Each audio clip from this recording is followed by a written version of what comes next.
नमस्कार, मैं हूं नीरज मेहरा और आप देख रहे हैं पीके टाइम्स। पीके टाइम्स की खास खबर में आपका स्वागत है। राजस्थान में विधानसभा चुनाव नवंबर 2028 में होने हैं, लेकिन आरएलपी सुप्रीमो हनुमान बेनीवाल की चिंता अभी से बढ़ती जा रही है। हनुमान बेनीवाल ने एक सभा में कहा कि यदि राजस्थान में आरएलपी का साथ मुसलमान और मेघवाल दे दे तो आरएलपी 175 सीटें जीत जाएगी, क्योंकि आरएलपी का जाट, गुर्जर, मीणा और दूसरी जातियां साथ अपने आप दे देगी। बेनीवाल का ये बयान बहुत मायने रखता है, क्योंकि बेनीवाल की पार्टी ने वर्ष 2018 के विधानसभा चुनाव में 3 सीटों पर जीत दर्ज की थी और तब ये लगा था कि आने वाले जो चुनाव होंगे वो बेनीवाल की पार्टी कम से कम 15-20 सीटों पर चुनाव जीतेगी निश्चित तौर पर। और लेकिन जब 2023 का विधानसभा चुनाव हुआ तो बेनीवाल की पार्टी मुश्किल से 1 सीट जीत पाई थी, वो भी खींवसर से हनुमान बेनीवाल खुद।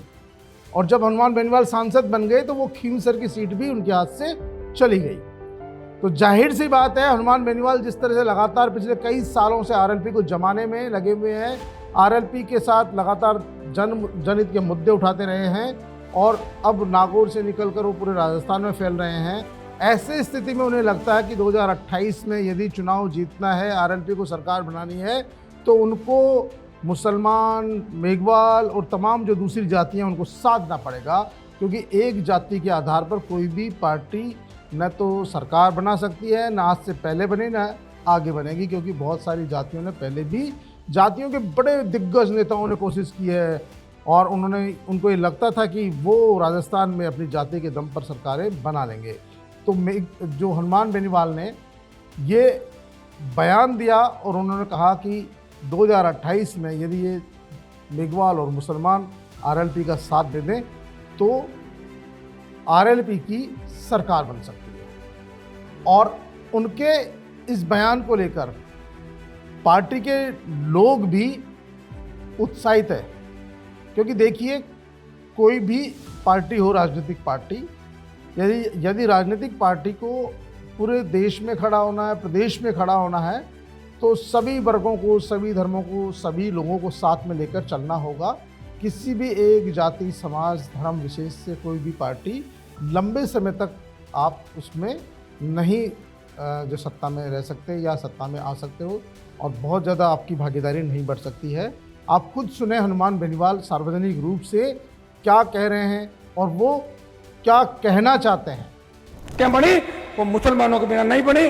राजस्थान में मुसलमान अगर आरएलपी के साथ जुड़ गया और मेघवाल आ गया तो 175 सीट जाएगी। जाट, गुर्जर, मीणा तो आ जाएंगे सारे अपना, तो समीकरण बनते हैं। आरएलपी राजस्थान में कभी तीसरे मोर्चे के तौर पर देखी जा रही थी, लेकिन वर्ष 2023 के विधानसभा चुनाव ने आरएलपी को करारा झटका दिया, क्योंकि आरएलपी 2023 के चुनाव में जिस कदर पूरे राजस्थान में कई सीटों पर चुनाव लड़ी, लेकिन प्रदर्शन कुछ खास नहीं रहा।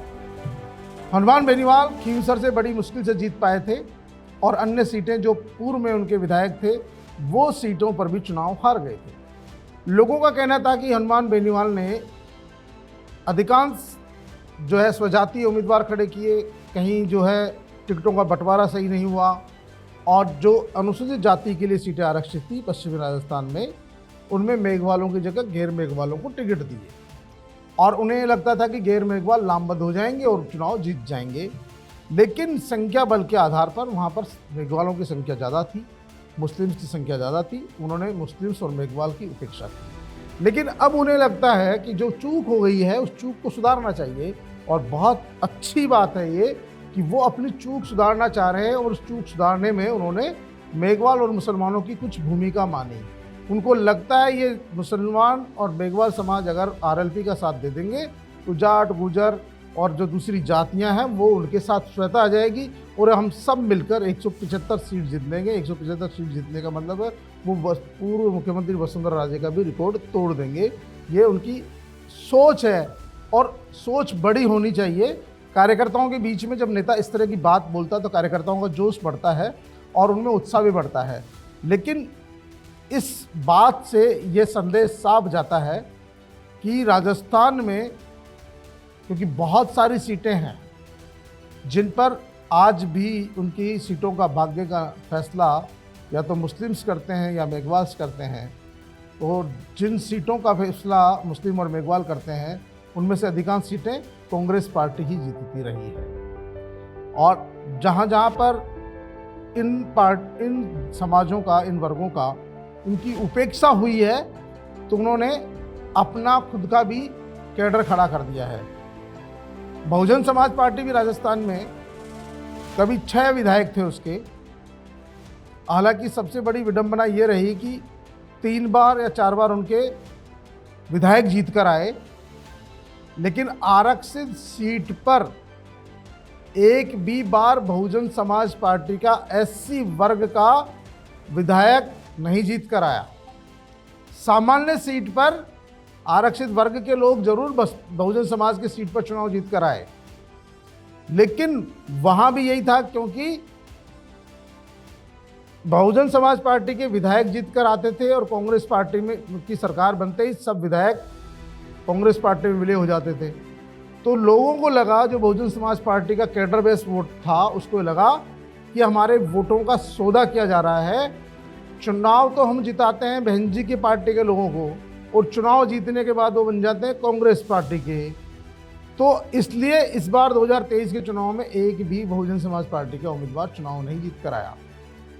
तो आरएलपी सुप्रीमो हनुमान बेनीवाल पूर्वी राजस्थान में भी संभावनाएं तलाश रहे हैं, पश्चिमी राजस्थान में भी तलाश रहे हैं, शेखावाटी में भी लगातार भागदौड़ कर रहे हैं, और उनको लगता है, और उनकी सोच एक राष्ट्रीय नेता की तरह है या प्रदेश के जो नेता की तरह उनको सोचना भी चाहिए, और उन्हें कैलकुलेशन तो बैठाना ही पड़ेगा। जब चुनाव जीतना चाहते हैं, सत्ता में आना चाहते हैं, तो सभी जातियों का, धर्मों का ख्याल रखना ही होगा। और यही बात है कि वो सार्वजनिक रूप से उन्होंने कहा है कि अब एकला चालों की नीति से पार पड़ने वाली नहीं है। एकला चालों की नीति से वो बहुत लंबे समय तक चल रही है। यदि इसी एकला चालों की नीति पर वो चलते रहे तो 1-2 सीट से ज़्यादा जीत नहीं पाएंगे।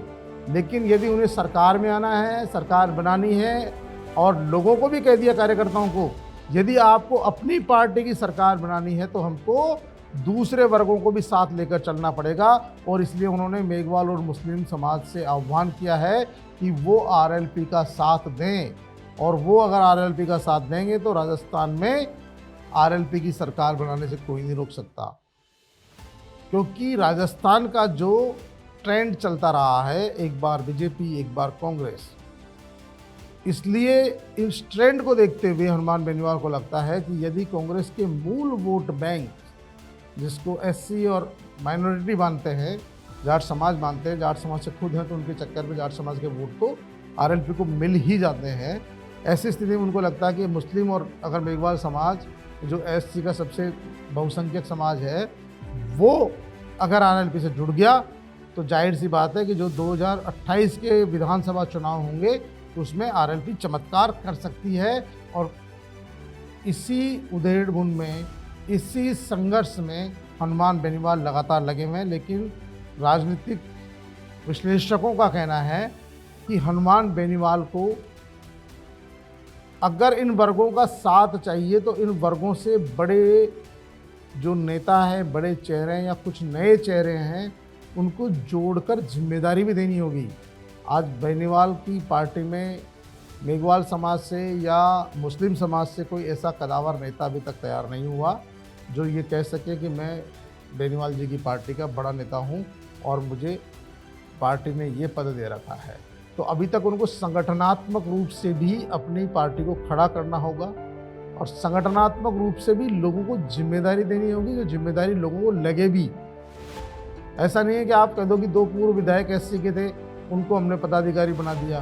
तो जिन समाजों का वो नेतृत्व करते हैं वो अपनी समाज का नेतृत्व तक ठीक है, लेकिन जिन समाजों का आपको वोट चाहिए, समर्थन चाहिए, साथ चाहिए, यदि जब तक आप उन समाजों के लोगों को नेतृत्व नहीं दोगे, उनको जोड़ेंगे नहीं, उन्हें मान सम्मान नहीं मिलेगा, तो आपको विधानसभा चुनाव में उनके वोट कैसे मिलेंगे। तो अभी जो बेनीवाल जी ने चिंता जाहिर की है और उन्होंने साथ मांगा है, देखना यह है कि हनुमान बेनीवाल की अपील का कितना असर होता है। लेकिन मेघवाल और मुसलमान समाज भी बहुत समझदार है और अपना निर्णय बहुत सोच समझ कर करता है, उसे अपना हित अहित बहुत अच्छे से पता है। क्योंकि हनुमान बेनीवाल ने यदि लोकसभा चुनाव में कांग्रेस पार्टी से हाथ नहीं मिलाया होता तो न तो कांग्रेस पार्टी के इतने सांसद जीतते, न खुद हनुमान बेनीवाल जीतते। तो और अगर वो अकेले चलते तो खुद भी नुकसान खास उठा सकते थे कांग्रेस पार्टी को, क्योंकि उनकी पार्टी कांग्रेस के वोट तोड़ती तो कहीं न कहीं कांग्रेस को भी नुकसान होता। तो ये भलीभांति हनुमान बेनीवाल समझते हैं कि वो एकला चालों की नीति से उनकी पूरी नहीं पड़ने वाली, पार नहीं पड़ने वाली। उनको खुद को मजबूत तरीके से खड़ा होना है तो पहले कहीं ना कहीं उन्हें समझौता तो किसी पार्टी से करना पड़ेगा। दूसरा, जिन जातियों की, जिन संप्रदायों की वो बात कर रहे हैं, उनकी जातियों के और उन संप्रदायों को लोगों को भी बराबर का हक देना पड़ेगा। टिकट बंटवारे में उनका ख्याल रखना पड़ेगा और यदि टिकट बंटवारे में उनका ख्याल नहीं रखा गया तो फिर लगता नहीं कि 2028 में भी कोई बहुत बड़ा चमत्कार दिखा जाए। लेकिन अभी फ़िलहाल देखना यह है कि हनुमान बेनीवाल की अपील का क्या असर होता है, क्या मुसलमान समाज या मेघवाल समाज का रुझान हनुमान बेनीवाल की पार्टी की तरफ झुकता है या होता है, या अभी वो लोग तेल देखो तेल की धार देखो, वो चुनाव से पहले ही इस बात पर निर्णय करेंगे कि उनका कौन असली संरक्षक है, कौन उनका हितैषी है, कौन उनके हितों का ख्याल रखने वाला है। क्योंकि ये दोनों जो वर्ग है, मुस्लिम हो, मेघवाल हो, वो अपने हितों का अच्छी तरह समझते हैं कि कौन सी पार्टी के साथ जाने पर उनके हितों की रक्षा हो सकती है। लेकिन फिर भी हनुमान बेनीवाल के इस बयान से राजनीतिक हलकों में चर्चा जरूर है और कांग्रेस पार्टी के लिए ये सोचने का विषय है, यदि हनुमान बेनीवाल का साथ इन दोनों ने दे दिया, मुस्लिम और मेघवालों ने दे दिया, तो कांग्रेस पार्टी के लिए खतरे की घंटी हो सकती है। ऐसे में सबकी नज़रें मुसलमान और मेघवाल समाज की तरफ टिकी हुई है। क्या उनका अगला रुख क्या होने वाला है और क्या हनुमान बेनीवाल ने जैसा कहा कि गुर्जर, जाट, यादव, दूसरी जातियां हनुमान बेनीवाल की पार्टी से जुड़ने वाली है, क्योंकि अभी तक तो दूसरी जातियों के लोग भी कम संख्या में जुड़े हैं। तो अब क्या उनकी रणनीति है, ये आने वाला समय बताएगा। फिलहाल उनकी तैयारी जिस रफ्तार से चल रही है उससे लगता है कि हनुमान बेनीवाल 2028 का चुनाव बहुत गंभीरता से लड़ेंगे और वो सब वर्गों को साथ लेकर लड़ेंगे, तो ही उनकी पार्टी को सफलता मिल सकती है। वरना तो जिस तरह 2023 में उनको भारी नुकसान उठाना पड़ा था, 3 की जगह 1 विधायक उनका जीत कर आया था, तो इसी तरह से उनको नुकसान से बचना होगा और अपनी पार्टी को और मजबूती से खड़ा करने के लिए सभी वर्गों को साथ लेकर चलना होगा। पीके टाइम्स में फिलहाल इतना ही। कल फिर हाजिर होंगे किसी नई खबर के साथ। तब तक के लिए नमस्कार। मरुधरा से खुद को जोड़ने के लिए सब्सक्राइब करें और बने रहें पीके टाइम्स के साथ।